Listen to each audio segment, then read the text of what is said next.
a comedy show banned for being too offensive. That's what happened to Fawlty Towers in 1979. But here's the twist. The episode wasn't pulled for racist jokes or foul language. It was one single scene, 70 seconds of dialogue that triggered a national firestorm. The BBC panicked. Newspapers erupted.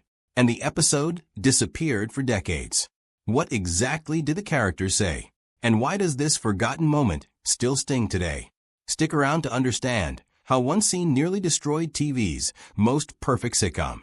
Fawlty Towers ran for only 12 episodes. That's it, half a season by today's standards. Yet critics and fans still call it the greatest British sitcom of all time. Written by John Cleese and his then-wife Connie Booth, the show thrived on chaos, insults, and social awkwardness. Every episode felt like a controlled explosion. By 1979, it had won major awards and built a fiercely loyal audience. Families gathered around their televisions on Friday nights. They laughed at Basil Fawlty's rage, his desperation, his complete inability to run a hotel. No one expected the show to cross a real line. But episode 6 of season 1, titled The Germans, did exactly that.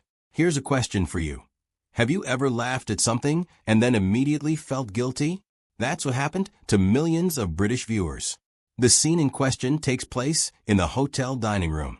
Basil Fawlty, recovering from a head injury, is desperate to impress his German guests. He tells them not to mention the war.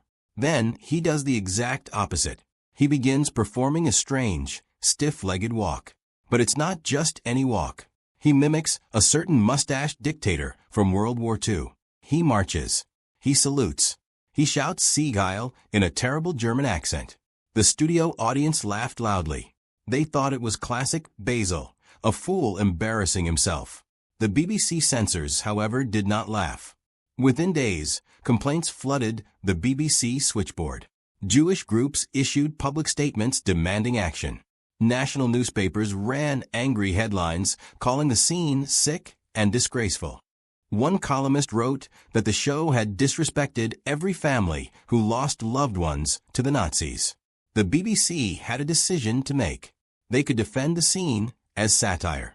They could explain that Basil was the target of the joke, not the victims of history. But they didn't. They chose punishment instead. And that choice would bury the episode for nearly 2 decades. But here's what the angry headlines didn't tell you. The scene wasn't written to mock the war. It was written to mock people like Basil. So why did the BBC panic? The answer involves a secret internal memo that just surfaced. The secret internal memo was real.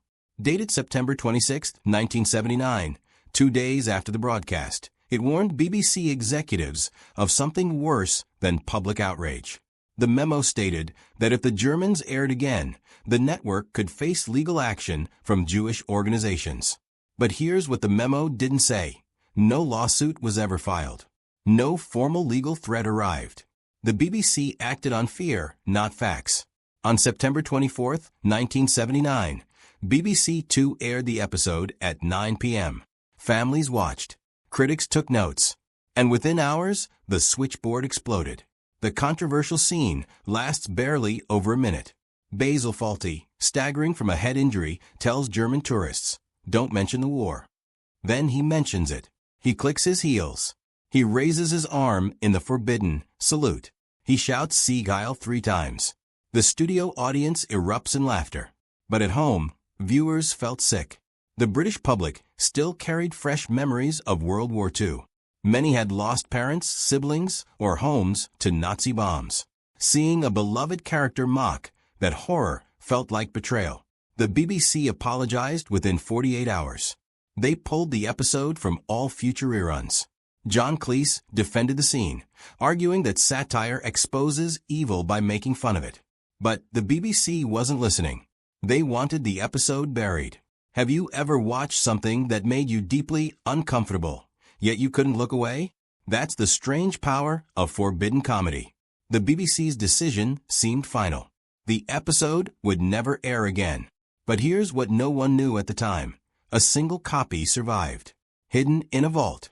And decades later, someone decided to test the ban. What happened next would force the BBC to confront its own cowardice. The hidden copy sat in the BBC archives for 16 years. A single videotape labeled Fawlty Towers, Episode 6, German version. No one watched it. No one talked about it. But John Cleese never forgot. Behind the scenes, he fought a quiet war against the ban. He wrote furious letters to BBC executives, explaining that removing the episode actually hurt the show's message. Basil Fawlty is a fool, Cleese argued. The joke is on him, not on history. By banning the scene, the BBC proved Basil right. Don't mention the war, because people can't handle it. But Cleese faced a bigger problem. Connie Booth, his co-writer and co-star, disagreed with him. She felt the scene crossed a line, even in satire. The two had created something brilliant together. Now that partnership started cracking under pressure. Meanwhile, the BBC had its own fears. They worried about losing government funding. They worried about protests outside their headquarters. And they worried about other shows following Fawlty's example. So they kept the ban firmly in place. Then came 1996. A small satellite channel called UK Gold decided to test the waters. They scheduled the Germans for broadcast. No announcement. No warning label. Just silence. And something strange happened. No one complained. The episode aired, and the world kept turning. If you want to understand how a banned episode quietly returned without anyone noticing, you need to know who made that call. Subscribe now, because what happened next shocked everyone involved. The BBC didn't stop UK Gold. They didn't issue a statement. They simply pretended the ban never existed. But John Cleese remembered. And years later, he would expose the cowardice that kept the episode hidden for so long. What he revealed about the BBC's internal panic will change how you see television censorship forever. John Cleese didn't just write letters. He started talking to journalists. In 1988, nearly a decade after the ban, he gave an interview that cut straight to the heart of the matter. He said the BBC banned the Germans not because the scene was dangerous, but because they were terrified of looking insensitive. He compared the network to Basil Fawlty himself, clumsy, panicked, and completely unable to handle awkward situations. The comparison stung. Because it was true. Think about your own life for a moment. Have you ever stayed silent about something important because you were afraid of how people would react? Maybe at school, maybe at work, maybe with your own family. That fear of judgment, that instinct to hide instead of explain, is exactly what happened at the BBC. They had a chance to defend satire, to teach viewers that comedy can mock evil without celebrating it. Instead, they chose silence. And silence, as Cleese later said, is the real enemy of understanding. The internal BBC documents tell a sad story. One executive wrote that airing the episode again would open old wounds. Another suggested editing out the 7-second salute. But no one had the courage to simply say, "This is satire," and satire is allowed to be uncomfortable. So the ban stayed, year after year, until 1996, when UK Gold decided to ignore it completely. The episode aired. No legal action followed. No protests. No angry letters. Just quiet acceptance. But here's the twist the BBC never expected. When the episode returned, a new generation watched it. Young viewers who hadn't lived through the war. And many of them didn't laugh at Basil's salute. They winced. They felt uncomfortable. Exactly as Cleese intended. The scene worked exactly as satire should work. It made people feel the tension between laughter and horror. And that tension, that moral friction, is what the BBC tried to bury for 16 years. But the story doesn't end there. Because in 2013, something even stranger happened. The BBC quietly added the episode to its streaming service. No apology, no explanation, just silence again. What were they hiding? What were they hiding? The answer is simpler and more embarrassing than you might think. The BBC wasn't hiding anything illegal.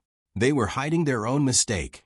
In 2013, when they uploaded the Germans to BBC iPlayer, they didn't issue a press release. They didn't hold a press conference. They just quietly added the episode to the streaming library, as if the ban had never happened. No apology to John Cleese. No explanation to the public. Just silence. But Cleese noticed. And he wasn't quiet. He told a reporter that the BBC's silence was worse than the original ban. At least in 1979, they had the courage to make a decision, even if it was wrong. By 2013, they had no courage at all. They just hoped no one would notice. Except people did notice. Fans celebrated. Critics shrugged. And the episode played on, finally free. Today, you can watch Basil Fawlty click his heels and salute in 4K resolution on streaming services. No warning label. No apology from the BBC. But the debate never truly ended. Some critics argue the scene remains offensive. They point out that comedy about Nazis can normalize evil, even when the intention is satire. Others insist the ban was censorship, plain and simple. John Cleese himself has grown more frustrated over time. In recent interviews, he says modern audiences have lost the ability to distinguish between mocking evil and celebrating it. Think about that for a moment. When you watch a movie or a show that pushes boundaries, do you feel uncomfortable? That discomfort isn't a bug. It's a feature. The Fawlty Towers scene forces you to sit with your own reaction. Do you laugh? Do you cringe? Do you turn away? There is no right answer. And that tension, that moral friction, is exactly what makes the show unforgettable. But here's the final twist. The BBC never officially unbanned the episode. They just stopped enforcing the rule. Which means, technically, the ban still exists. Why would they keep a 40-year-old ban alive on paper? The answer reveals something disturbing about how institutions protect themselves from accountability. The ban remains on paper for one simple reason. The BBC never wants to admit they were wrong. If they officially lift the ban, they admit that the original decision was a mistake. If they keep it on the books but ignore it, they can claim they never really banned it at all. It's a bureaucratic trick, a way to save face without apologizing. John Cleese saw through it immediately. He called it cowardice dressed up as policy. So what does a 40-year-old TV ban teach us about today's outrage culture? Everything. In 1979, the BBC panicked because a few hundred people complained. Today, streaming platforms remove entire episodes because a few thousand people tweet angrily. The machinery has changed, but the fear is exactly the same. Executives are still terrified of looking insensitive. They still choose silence over explanation. And they still hope no one notices. But here is the hidden lesson no one talks about. The Fawlty Towers ban reveals something uncomfortable about how we judge art. In 1979, the BBC acted fast because they feared real-world harm. But no harm came. No violence. No riots. Just offended viewers and scared executives. Fast forward to today. Comedians lose specials for old jokes. Social media demands apologies within hours. The pattern looks familiar. But what changed is that the debate happens in algorithms and cancel threads. No nuance. No second chances. Just fear. John Cleese once said the BBC banned the Germans because they had no sense of humor about themselves. That same problem exists now, but multiplied by 1 million voices online. The episode didn't disappear because it was dangerous. It disappeared because someone was afraid. And fear, not offense, is what really silences comedy. Next time, we're looking at another TV moment that got pulled from air. This one involves a children's show, a puppet, and a joke so dark, parents still refuse to talk about it. You won't believe what slipped past the censors. Until then, remember, the most dangerous joke isn't the one that offends you. It's the one they never let you hear. The children's show story is for another time.